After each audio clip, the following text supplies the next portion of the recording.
Hey, greetings, everybody. Michael Stern here. Wednesday, September 1st. I can't believe it's already September. Crazy, crazy. Anyway, a lot of great things going on. There's going to be a lot of new stuff being shown tomorrow night on our Thursday corporate call regarding Helium Track. A lot of really powerful things happening, and going to be shown tomorrow. I'm not going to cover that today and kind of steal their thunder. Plus, there's some finalizing of things, but that'll be happening. But what I want to focus on today, I think maybe we start with questions and answers. There's a lot of questions out there, people having issues on certain things. Let's see what we can cover on that. We did a really good training on the comp plan last night, Chuck and I. So that'll definitely be worth getting that link. Nick, that's kind of like, I took what we did last Friday with the folks in Australia, and then we did it again last night and had it a little tighter.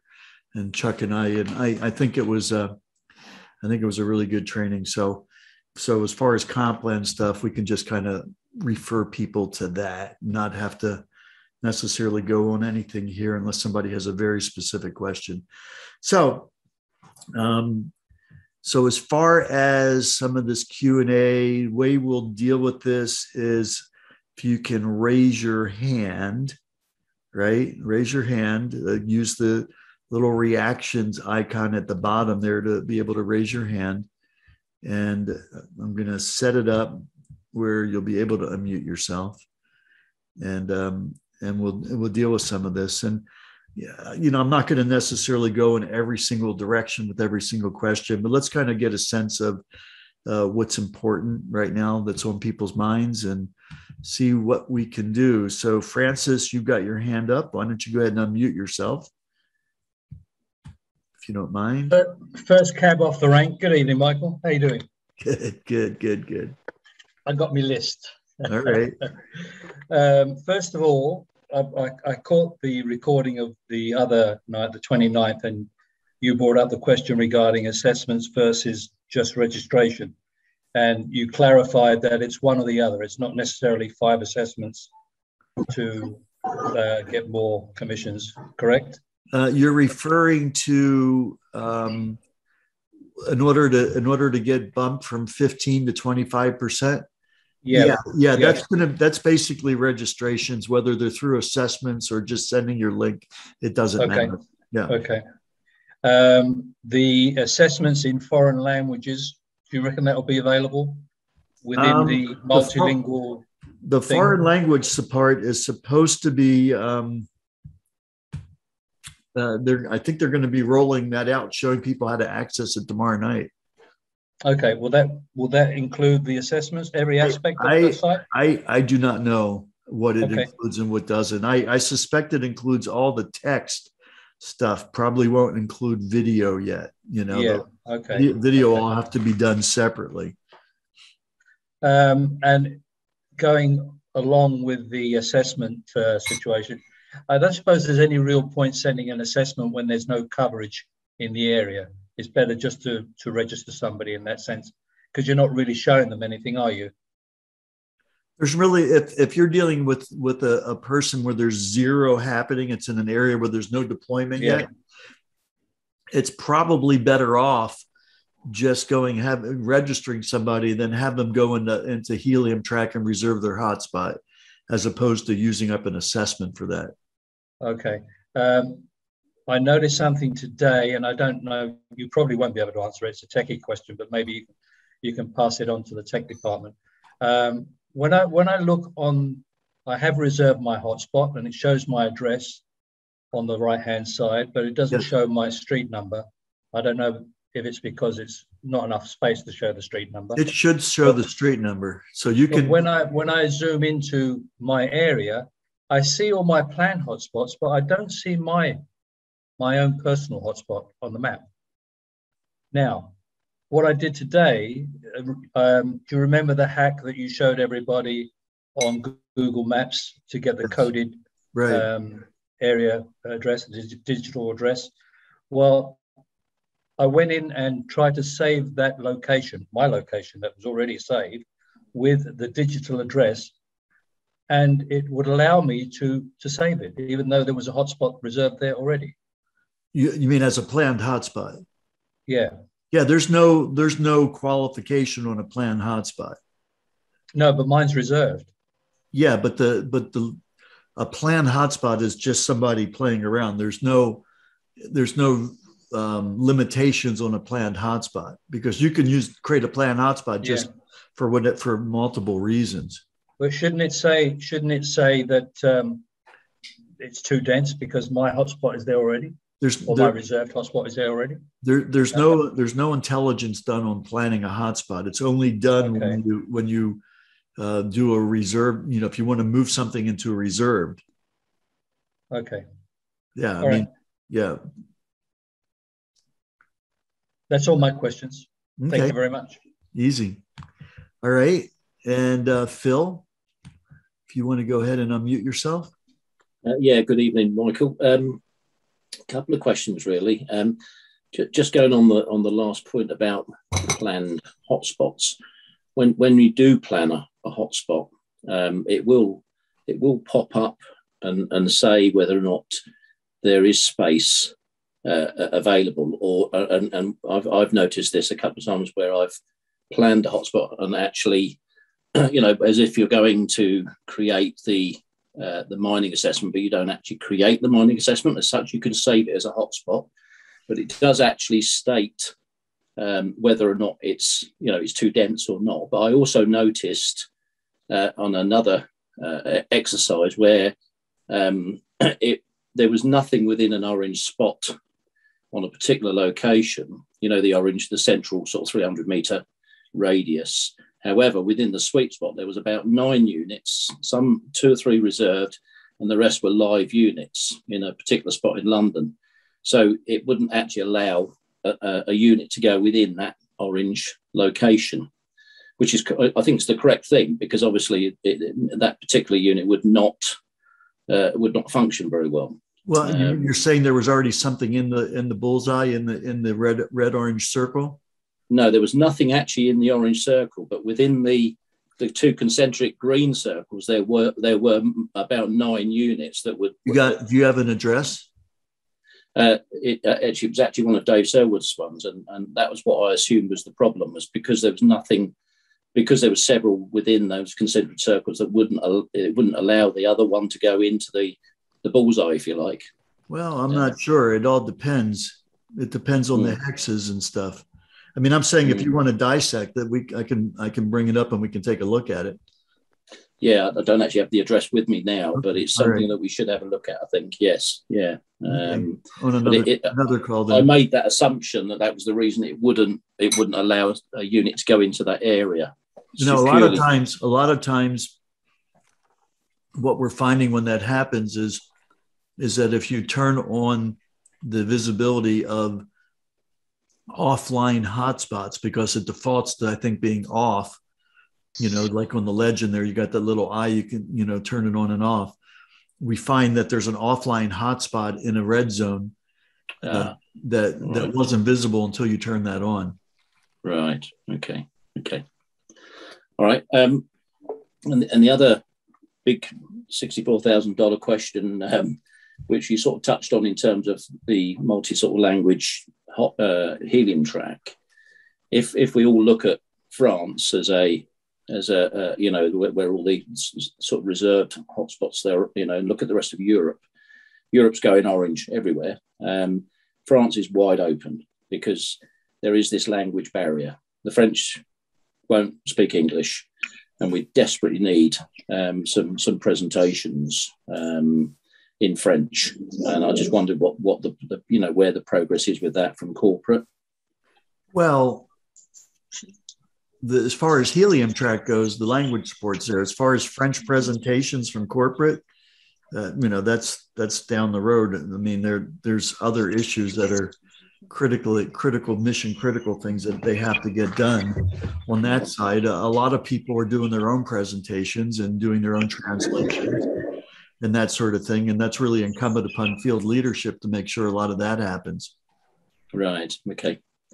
All right. No, I think we'd sort of started to do something, then we were told to stop because I thought corporate were involved in that. But that's fine. We can move forward on that then. Well, never said.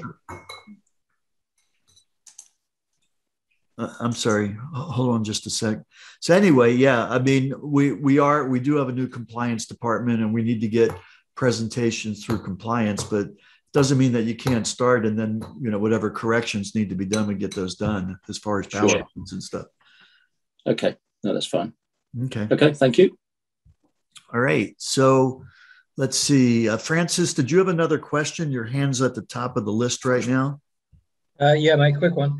In regards to my situation in Greece and probably many other rural countries, when you're faced with a situation where you don't have a postal address as such, but you have a PO box that you have your mail delivered to.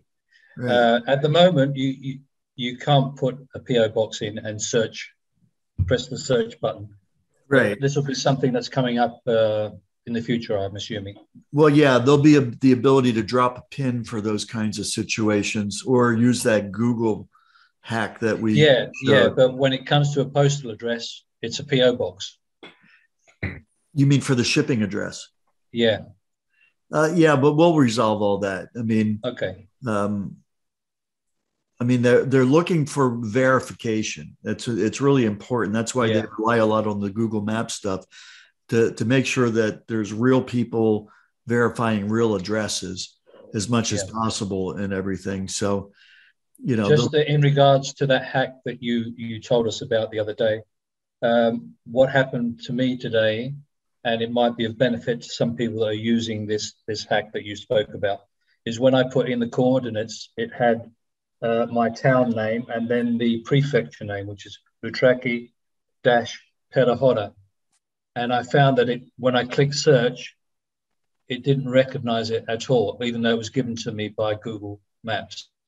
When I took off the last section of it, just the Perahora, and left the town name, and I pressed search, it found it.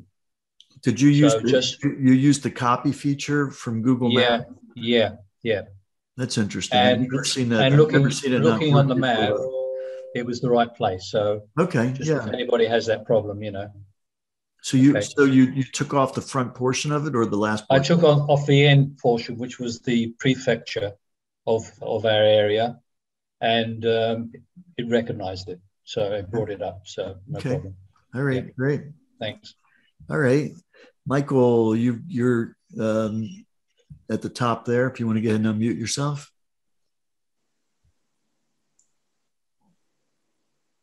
Hi, Michael. Yes. Sorry, my English is not perfect, so I write my question on the chat. If there's any chance, can you read this my question on the chat?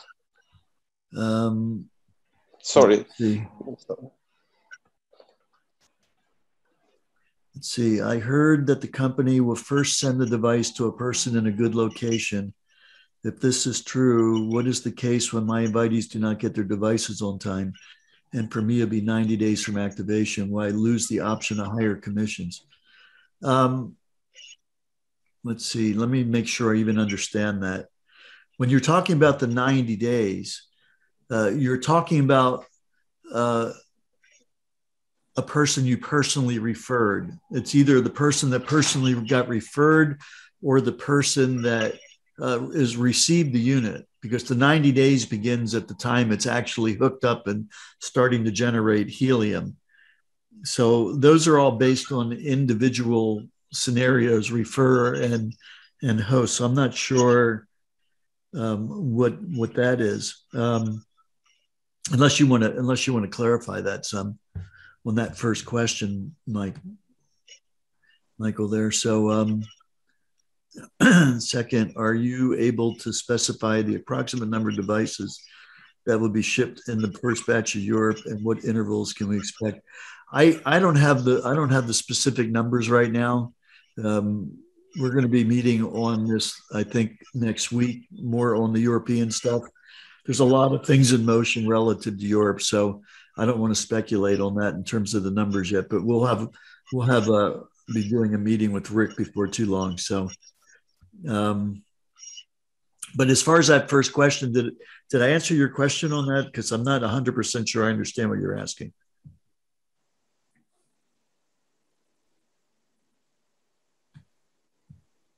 Maybe not. You're muted, Michael. 1 second. Yeah.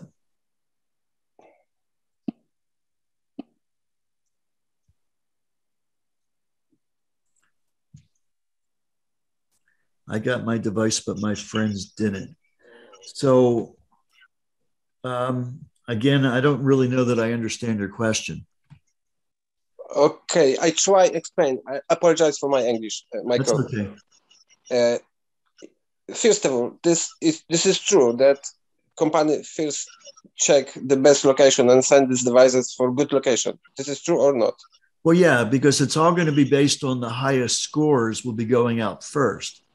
Okay, and then as things fill in, then that's going to drive everybody else's scores up too.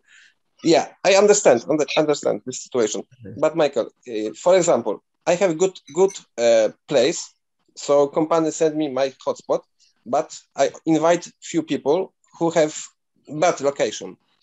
So the company send this device later, yes, and I have 90 days to increase my income. So what well, the 90 days would be, okay, so let's say you get your deployment, right? You got a good location, you get it, you plug it in, you got 90 days from the time of plugging it in to get five registrations done to move you from 15 to 25%. Those registrations don't have anything to do with deployment. Whether somebody has a good place for deployment or not are irrelevant if they register. So I'm not sure that I'm good understand, because I watched your previously webinars, I don't remember, a few weeks ago, and you say that to increase this income, I need 5 active people. So active people, this is no, not 5 active people. The active people are needed to take a slot up in, whether it's the pro team, bronze team, or that sort of thing. But to increase your percentage from 15 to 25%, it has nothing to do with them being active. Okay, so that's good. That's good news. So it is only this enough that I have invited 5 or 6 people, and this guys register and reserve your hotspot. That's all. That's it. Yeah, and it's not even required that they reserve a hotspot. Okay, that's good news. Okay, thank you, Michael. You're welcome. Okay, Trevor, you're up. You need to unmute. Yeah, can you hear me okay? I can. Yeah. 2 things. One, on the verification business at the moment, that's being done through Helium Track. It just come to me, why don't you do it on registration? Okay, just might be worth penciling in. If it's done on registration, then by the time they get to Helium Track, there isn't a problem. It's just they're sailing through it. Well, because people verify addresses that may not be their registered address. Yeah, I suppose so. Yeah, I mean, just a thought there. Yeah. But the other question was, and just going back on what you said just now, just to clarify, an active leg is a hotspot within the leg, regardless of whether it's your personal or not. That's correct. So if I refer 5 people and none of them have an active hotspot, my personal referrals, but within those 5 legs, there's an active hotspot in each leg, that's my pro team field. That's correct. Okay, that's it, Michael. Thank you very much. Easy peasy. Yeah. All right. Omar. Rashid. Yes, thank you very much for allowing me to ask the question. My question is regarding Helium device. We are considered as miners. Does this device actually mine, or does the mining actually take somewhere else and we are just responsible for mining? No, the device itself is actually mining through what they call proof of coverage. Okay. So that's required to actually the mine. So, okay, that's fine. And who actually pays us? Is it iHub Global or does a helium company pay us the No, helium basically the way it works is the device sends the data, the tokens initially to iHub, then we calculate the commissions and then redistribute them. So you're actually getting paid through iHub's wallet to whatever wallet you put in your back office. Great. And my last question is regarding the legality. From our past experiences, sometimes in America and Europe, mining packages were not allowed in some other companies. Is there going to be such issues in this company regarding legal issues? Well, most of those kinds of things had to deal with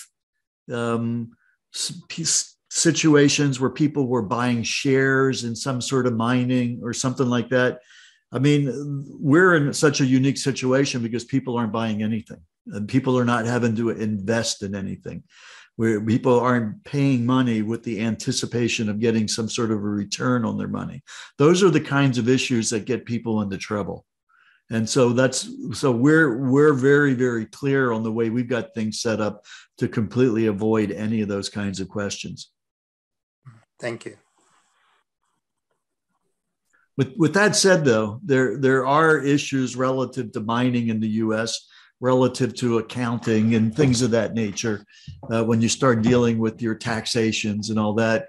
And that's something that we're very much on top of, and we'll be keeping all the required data, which is in some cases insane, it seems, when it comes to mining and being able to provide everything for your accountants. But we're doing going through a lot of hoops to make sure that we provide everything that anybody will need, when it comes to having that data for their accounting.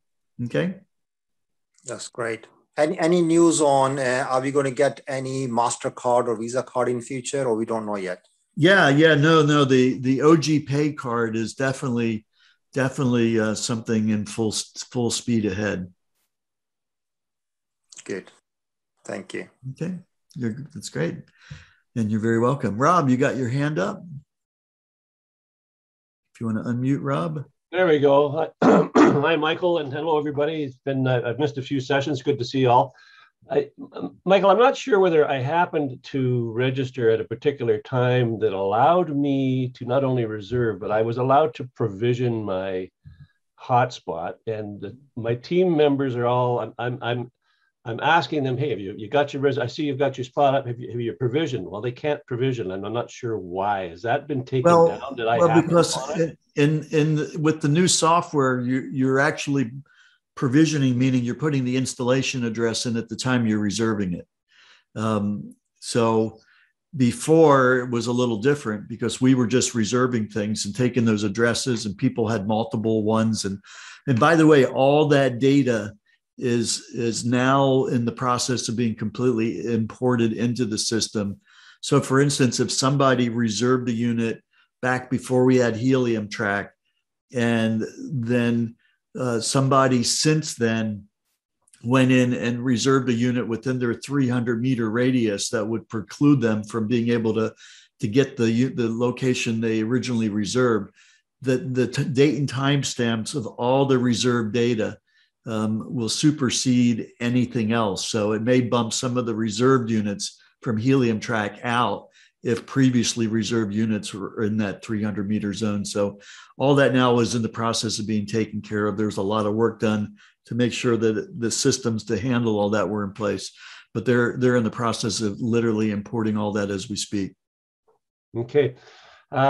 So new registrants can't necessarily go in and provision because it shows up on mine. I have a number, I got everything is there, and I cannot get any of my other team members to provision their unit. That was based on something that was outside of Helium Track.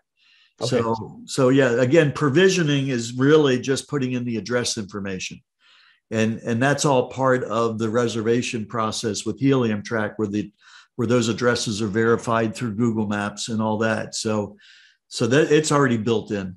We had the other one based on being able to go in and change it that way. Now everything's going to be in Helium Track, and you'll change it there. Even after those other ones that you've got, as that's all imported in, everything will be in Helium Track. Okay, so my the folks that I'm bringing on board don't have to worry. I don't have to worry about something being wrong because they can't provision. No, not at all, because they're self-provisioning it. And Okay. then if they need to make a change, they can make the change in Helium Track. Okay, so one other question, and I apologize to the whole community because I'm sure this has been beaten to death, and I've just not I'm not seeming to get a satisfaction of my own on the comp plan. Can we get an absolute crystal clear, transparent breakdown? Because I am now seeing you're getting 10%. 10% goes to you, or I forget how somebody put something up about 10% in one of the chat rooms. And I said, so, and leaving the would-be registrants to understand that they get 90%. And it's just, it seems to be all over the map. You get 20. We all understand the pro, the bronze, the silver, and the gold, or we should. It's been very consistent from day one when it comes to the codes. The only thing that really changed is the portion that the host got versus what somebody that purchased a unit got.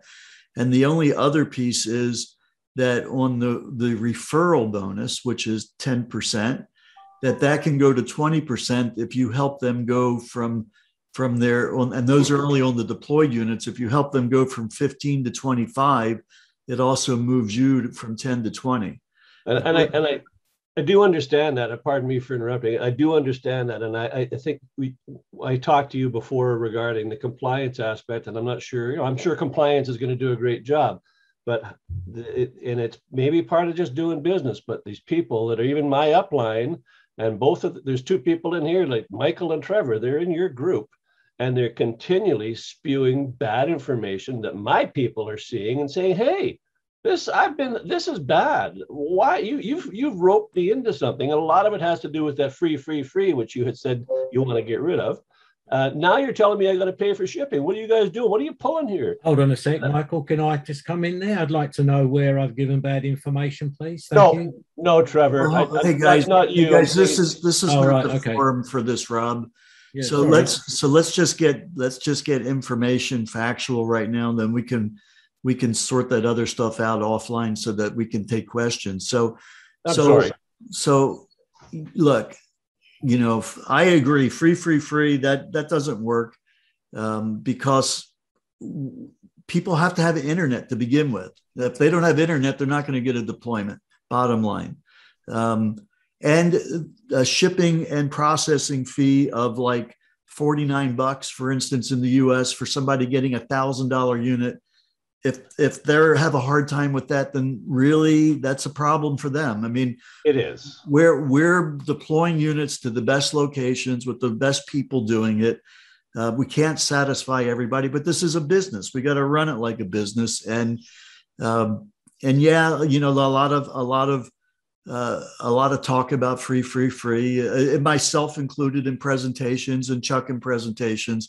We're cleaning all that up in compliance to make sure that everything's full disclosure and all that kind of stuff. So we're getting there, but it is a free deployment of a unit. And yeah, there is a nominal service charge that I always talk about. To do that, there's a hard cost with Helium for programming the address, and there's the shipping cost. That's basically what we're talking about.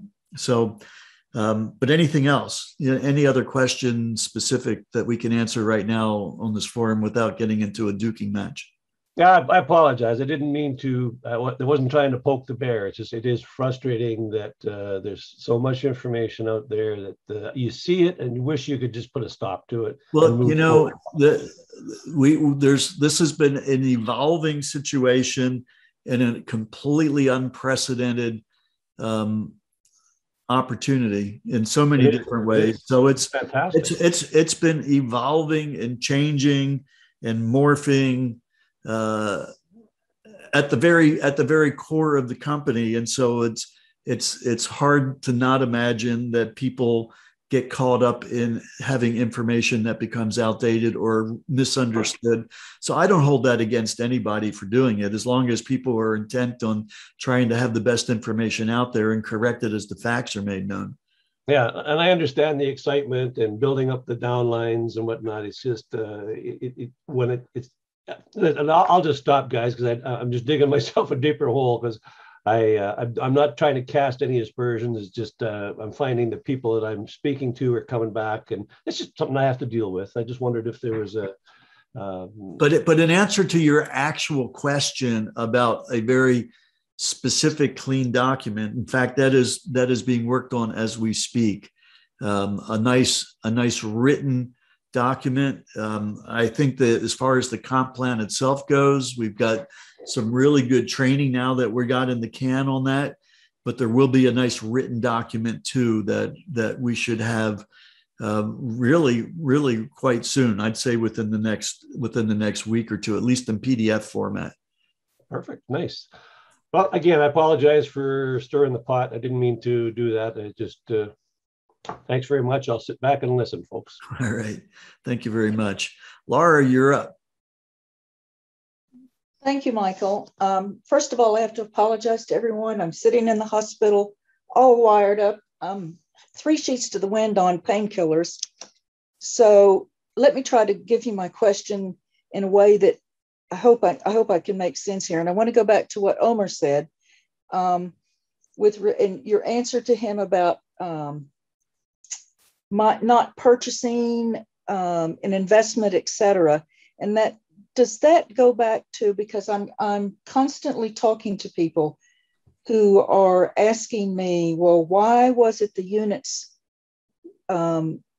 were paid for initially, why they went to free units? And that relates to what you said to Omar, I think. And I'm afraid my brain just can't remember the reason why you went from paid units to non-paid units. And I know it was to protect the integrity of the operation and had to do with the FCC and the FTC, et cetera. Can you just give me a quick answer on that so that I don't have to keep fumbling around when somebody asks me that? Have I made? But there's multiple things that went into that decision.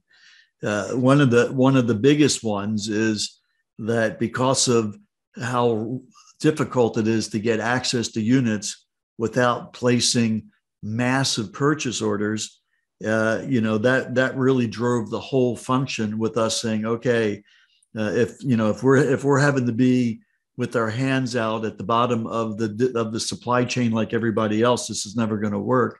So that forced us to be able to put in massive purchase orders, which meant major capitalization, because we're talking tens of millions of dollars. And that meant bringing in investors that would be participating in profit sharing on the units that we place in locations. Of course, having Helium Track allowed all that to come together. So that was ultimately what we wanted to do all along, even though we didn't have all the tools in place to make it happen, because it's the cleanest way to go. Our attorneys have always told us that, hey, we can defend what you guys are doing. But we said, look, we don't want to have to defend what we're doing. We want to be so squeaky clean that it's never even an issue. And so the way to do that is precisely what we're doing, so that nobody can ever say that they're, some grandmother or grandpa somewhere, sold their heirlooms to be able to buy something with the anticipation of some kind of a return on their investment based on somebody scamming them to do something that they would never make money on or something like that. I mean, most of those companies out there that get in trouble are the ones that are doing that writ large. I mean, in a lot of things, we're nowhere ever near anything close to that. But we don't want to even be put into the same category of investments or anything like that, especially here in the US. It's very heavily regulated. So in any case, it's the big picture, though. I mean, this is the place to be while we're doing it. Thank you. That absolutely answers exactly what I needed. I appreciate it. Okay. You're welcome. Mr. Nair. You're muted, Nick. Okay, apologies. Okay, my comment is about Omar's question about the legality of mining. I think a lot of people are worried about mining, like in terms of Bitcoin, where plenty of electricity is being used, and that the machine is going to use electricity and the government is going to come hard on them. But I don't know how to explain this, but I do, in my own mind, I think a signal is sent from our hotspot to the blockchain, which mines the machine, to say that this much of transaction or this has happened. Now go and mine it, and it's done actually with the blockchain. Correct me if I'm wrong. Well, it's all done on the blockchain. The Helium blockchain is completely built around the whole operation of proof of coverage and the movement of data through the system. But you're absolutely right about the biggest issue of cryptocurrency mining revolves around what's perceived as dirty energy being consumed in Bitcoin mining operations and massive amounts of electricity being consumed by Bitcoin miners. That's created most of the angst out there in kind of the political space. But we're dealing with something that essentially practically uses no energy, and it's based on providing proof of coverage, which is providing a very real benefit to the communities that this infrastructure is being put in. So it's a completely different animal. I think just the very fact that there are thousands of units in China right now, where they came down crazily on Bitcoin mining, and yet there's thousands of Helium units in China, is pretty indicative in a kind of a worst case scenario in my mind, that they're allowing these things there. So I mean, the unit still takes 5 watts of electricity a month. So it cannot be, our machine cannot be mining, but it's sending a signal and instruction to mine. Well, it is mining. It's just the definition of what mining is. There's multiple definitions of mining. You've got proof of work, which is what Bitcoin does, which is based on very intense computer algorithms. You got proof of stake, which doesn't do any computer work, doesn't take any electricity. That has to do with people buying a certain amount of coins and holding them over time. There's, and proof of coverage, where we're creating a network for the Internet of Things. So the definition of mining, is specific on what type of mining is taking place. Yeah. Okay. Thank you. You're welcome. The white paper in the helium.com has got a lot of information that would be very helpful. Yeah, so the white paper is amazing. Although I've gone over it a number of times, and I can't say that I can't say that I completely have been able to dissect all the mathematics, but that's true of a lot of different things.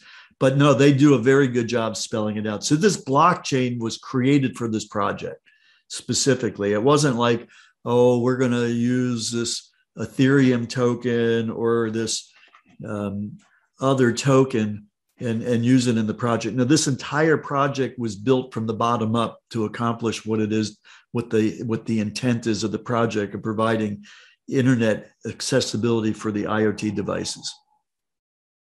Okay. Francis, you've got lots of questions today. I have.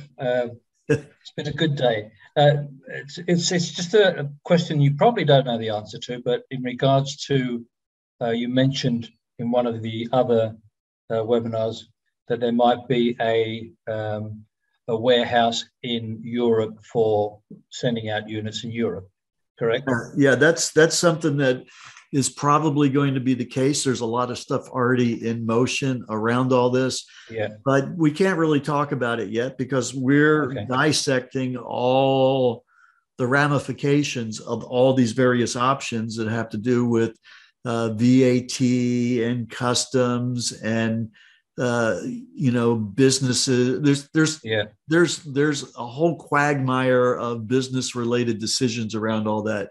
That's really not in my wheelhouse. So I can't really comment on it because I don't really know all the variables yet. It doesn't help either that the UK is no longer in the EU. So it's, if it was there, it'd mean that we'd have to pay import duty. And Well, all that sorts of just, stuff like that's, that. yeah, I mean, all these things are being taken into consideration. That Yeah. just probably means that at the end of the day, when we do have warehousing in different countries, that there probably needs to be something separate for the EU and something separate for the UK. But Yeah. all that's in motion. But just know that these guys are doing the right thing and bringing in the right experts to be able to do the right thing. Be patient with it, because this is a big opportunity, and it's a big business, and it's a lot bigger than what the original scope was when we started putting this together, a year ago, 9 months ago. I mean, it's evolving into a massive business with all kinds of really very qualified people to sort all this stuff out, and they're doing it. They're making sure all the I's are dotted and T's crossed. There's been a lot of making things happen and pushing things forward. And then as we bring in the right people, it's like, okay, we got to go back and redo this. We got to do that. And that's like any business that you start off with from an entrepreneurial point of view into a big corporate type of entity. So, but the good news is it's being done and it's exciting. And we're still in pre-launch. Yeah, and just so everybody knows that all this type of conversation is strictly done and based on the fact that every single one of us wants to make sure that this is something that is going to be around and has a legacy we can have for our families. And the only way to ensure that is to really go out of the way and do all these painstaking things to make sure that literally everything is done properly. So that's critically important for us. And again, we don't take any of this stuff lightly. And then I can assure you, our attorneys don't allow us to take any of this stuff lightly. So very good on that. Brian, you're up next. Thank you, Francis, yet again. Hi, Michael. Thanks very much, John. Just a couple of questions, really. Brian, I apologize. We can't. We're all distorted. Young lady receiving her passport. Yeah, I'm sorry, Brian. You got a bad connection for some reason. Maybe you can put it into the chat, and I'll take a look at it. Sorry, can you hear me? It's all distorted. Can you not hear me, Michael? No, can't hear you. I mean, I hear you, but I can't understand. Sorry. Yeah, I'm sorry, Brian. Get and put it into the chat. You're showing you got a bad internet connection. Okay, Kristen. Oh dear, what's wrong? Hold on, guys. I'm going to mute everybody. I think. All right, hold on, guys. I don't know where that's coming from because everybody should be muted for Kristen. Hold on for a second. Let me get this fixed.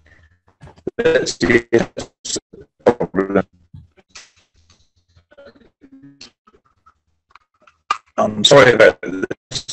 Yeah, Brian, I don't know how you're even. I mean, you're supposed to be right now. It's just like I hate to do this, Brian, but if you can hear me, can you exit? Messing up Zoom for some reason.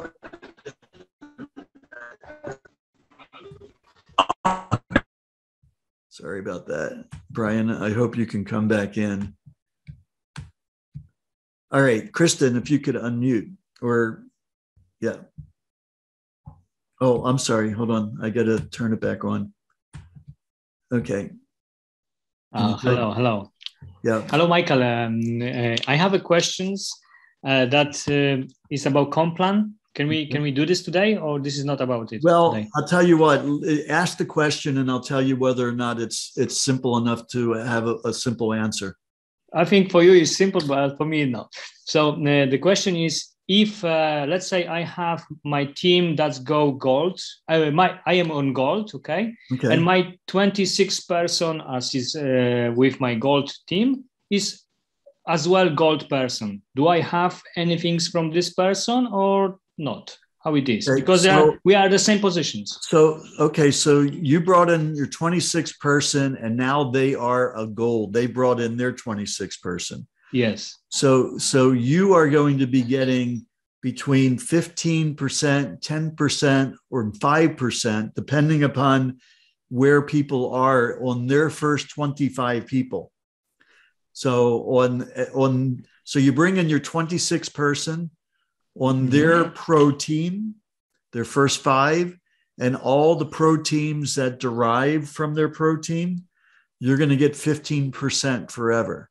On their bronze team and all the people that derive from their bronze team, you're going to get 10%. And on their silver team and everything that derives from their silver team, you'll get 5%. And so once they get to gold themselves, from their 26 person on, you're out of it. So you're only earning on what happens from their first 25 people. But the first 25 people's 25 people's 25 people's to infinity. All right. Okay. I get this. And I connect with Laura, yes. And I try to connect with you about one person who have actually connection with the mining producer in Taiwan. Okay. And Laura said she's gonna ask you if we can speak with the producer. Definitely reach out to me and we'll have a conversation about that. So I don't know whether you got my contact information or not, but Laura certainly can give it to you if you don't already have it. Yeah, I don't have it because actually, the time zones killing us. Actually, if you can, connect with me or through Laura on the WhatsApp or whatever, and we can make a Zoom. Laura, if you're still listening, make sure that you make that happen. Okay. Got it done. That's all I needed to hear, that I can give the contact details. All right. No problem. You're on it. Look forward to working with you, Kristen. Thank you very much. Thank you. All right. You're welcome. Marlene, you are next. If you can unmute Marlene. Can you hear me? I can now. Yep. Thank you, Michael. Just have a question about the plan hotspots, because I planned a hotspot. The assessment was good. I sent it by email and text to the individual, and I can see that they did join. However, when I go under my plan hotspot, it's showing up as that assessment had expired. I also have another member that did an assessment, and the same thing, well, not exactly the same thing. They sent it to the individual, both by SMS and email. And the individual did not get an email. They got a text, the SMS. However, when they clicked on it, they weren't able to really join or see anything. So is there something going on with the technical aspect of Helium Track app right now? This was over the last week. Well, I mean, maybe a week ago or earlier, there may have been issues, but everything's full speed right now. When it comes to when you actually get that email, that assessment, there's really 2 steps to the process. The first step is you register, and the next step is you reserve your unit. If you think you're done when you register and you don't continue and reserve the unit, then the unit doesn't necessarily get reserved. So I would reach out to them and have them look in their own Helium track when we're under getting started. And if it says that they've got a unit reserved, fine, then they're done. If they don't, go ahead and reserve the unit. So that's probably what happened in the first case, where you said they signed up, but they didn't you didn't see a reserved unit. In the second case, I would just go back into your Helium track under Hub Plan mining assessments and resend it. Okay, so they go through it again the second time, and you could make sure that you got a right email address. If they didn't get it, if there was a typo or something, then maybe they never received it. Okay, but you can try. You get. So you're saying that when they get just for clarity, when they get the assessment and they click on it and say yes, even though they sign up, there's a portion there where they have to click on to get their actual address. The way it works is when they go to confirm the reservation, they've looked at the first they click on the email and they say they want to see the mining assessment. Then they're looking at the mining assessment and then they want to reserve their hotspot. The first thing it does is it moves them into the registration process in iHub. And once they finish the registration process in iHub, then it gets them to the reserve process to reserve the unit. And if they stopped at that point thinking that they were done, they may have missed the final reservation. I think that's also going to be a lot cleaner. Now they're moving that entire process into Helium Track compared to before, where they were on two separate server platforms, one doing the registration and the other doing the reserve of the location. Now that's all being built in one place. So there'll probably be less chance of something slipping through the cracks in that process. So just have them go ahead and try it again. Send them a fresh mining assessment, resend it. Okay. Yeah, because what happened also when I went back in there, it said that it had expired. Plus there is an additional mining assessment looking exactly on the list that I didn't do a second one, but it's there. Well, it wouldn't appear by itself. Maybe you didn't realize that you did it. No, I didn't do it. When I went in to check, I see the one that says expired and I clicked on manager and it just said edit. I couldn't do anything else. And I came out, went back in the next day and I'm seeing two for the same date. I can't imagine that happened, but anything could happen in the process of moving. It really doesn't matter. I would go ahead and delete one of them.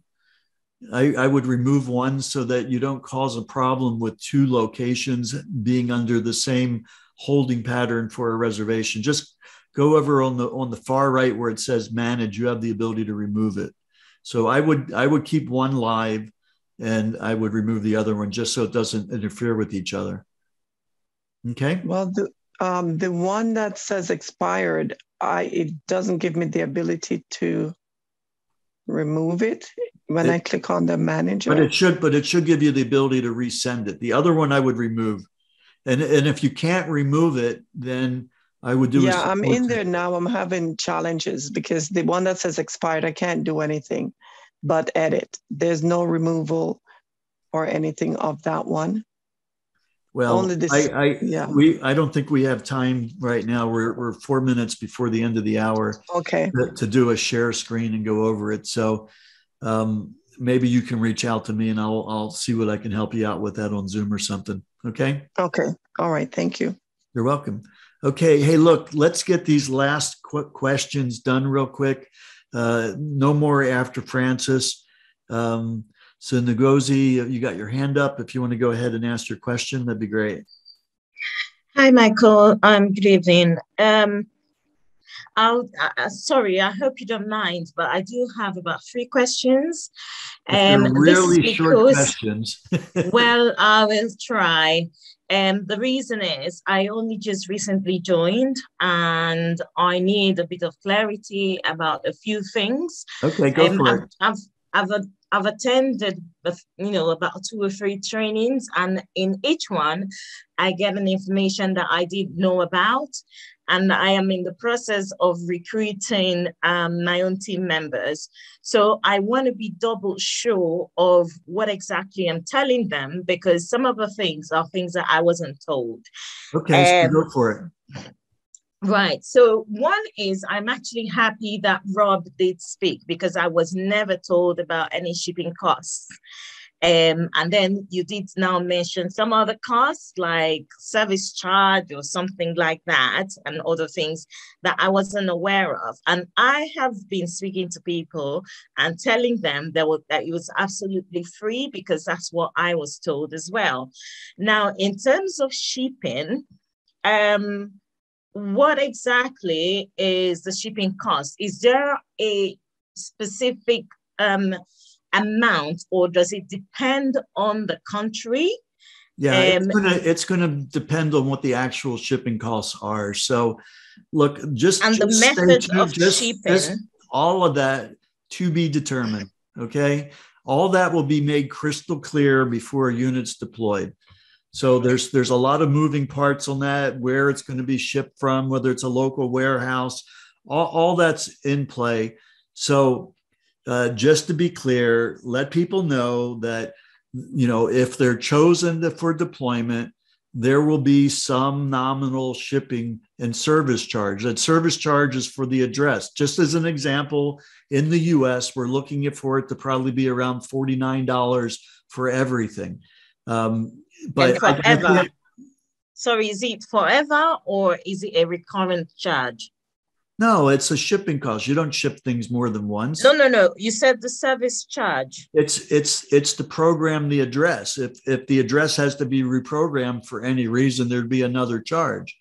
But no, it's not a reoccurring charge. Okay, so is there a place that we can actually get, because we're supposed to be, like, for instance, I'm trying to recruit people from Nigeria as well. So is it, do they have to pay this as $49, or does it depend on their own currency? Does it depend, am I paying some amount in pounds sterling? I don't have a definitive answer right now. Just let them know that, to anticipate that that's there, and that'll all become clear when it's clear. Okay. And when will this be? Because, like, for me, I don't know how much I am going to pay. I've got my, I'm registered. I've got my sport reserved, reserved. And I've got other people who have also helped to reserve theirs. But, you know, when do we have this information, so that, you know, when I'm telling people, I'll tell them for sure? Yeah, look, all the information will be clear as day prior to anybody actually receiving a unit. So it's so variable for different places around the world. We got places that it could be a year from now before they're going to receive a hotspot. There's plenty of time to get all that worked out.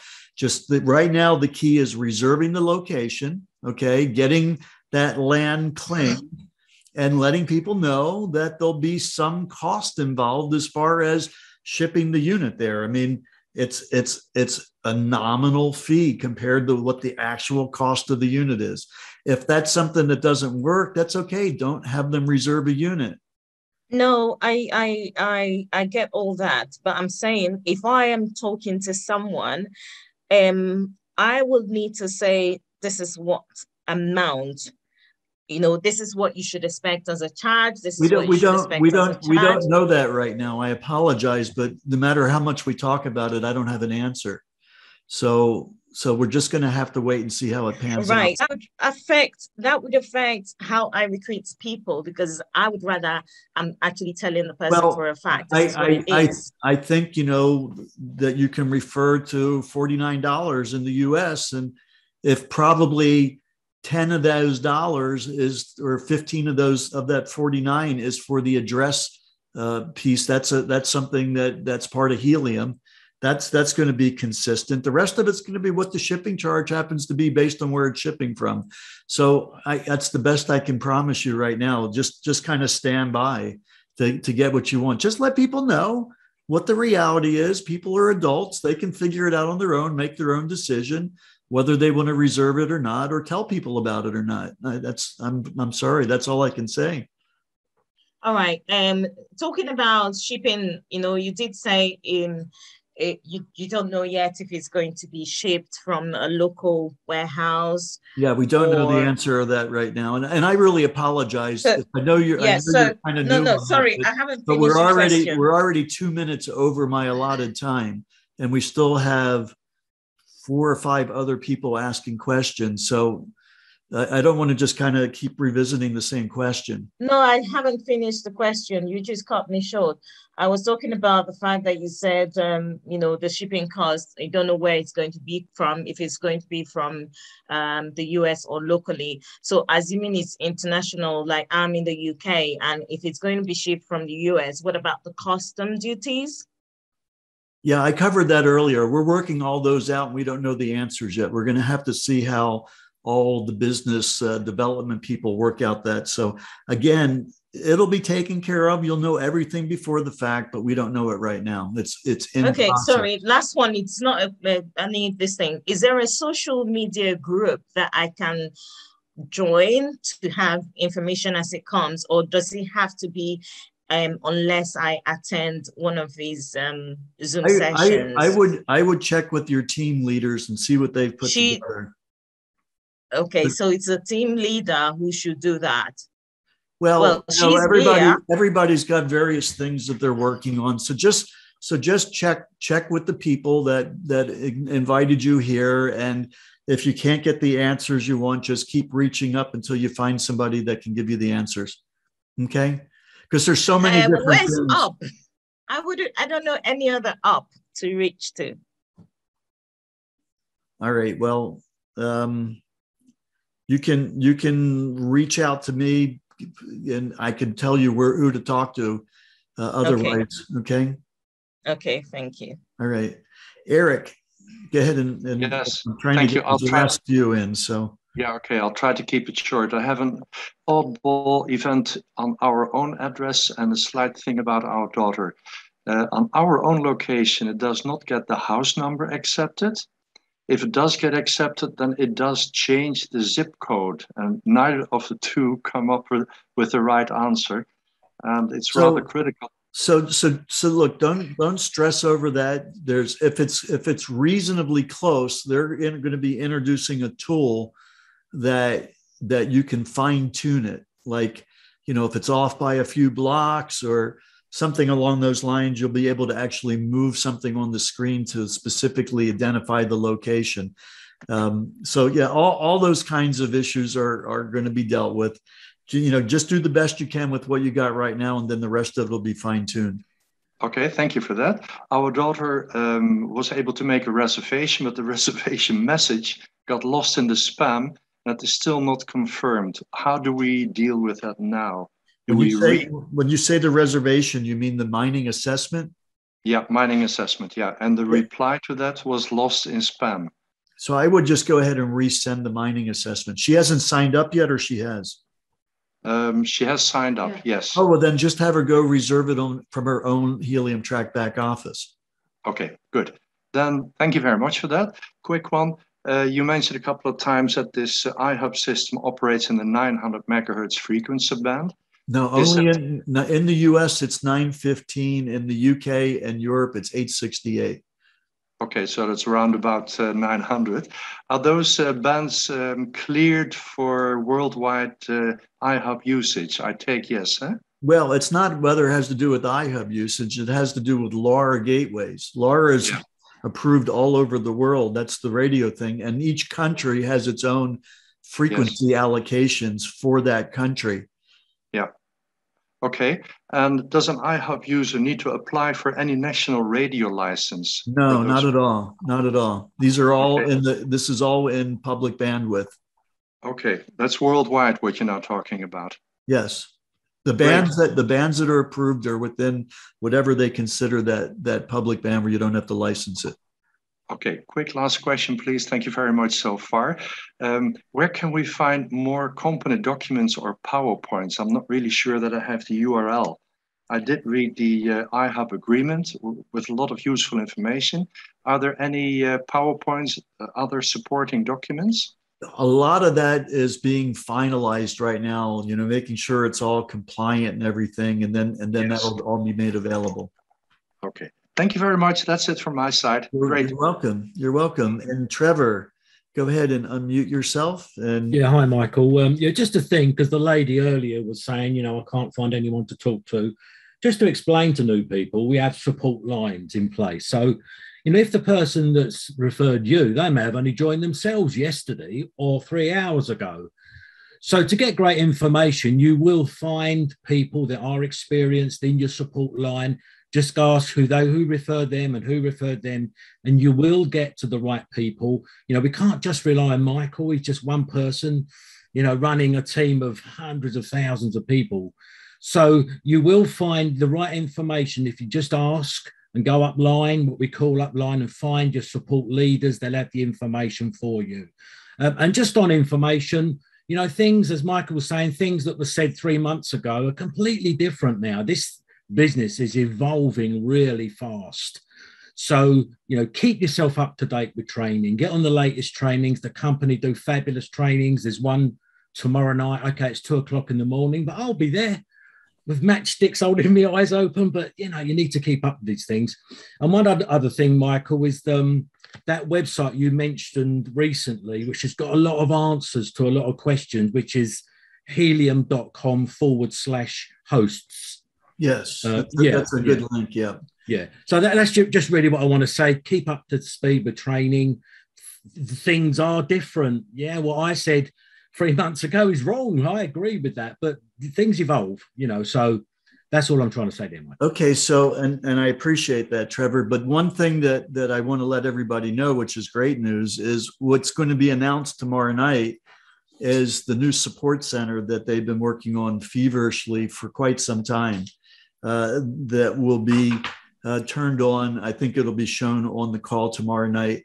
So there is a wealth of information that will be available for people tomorrow.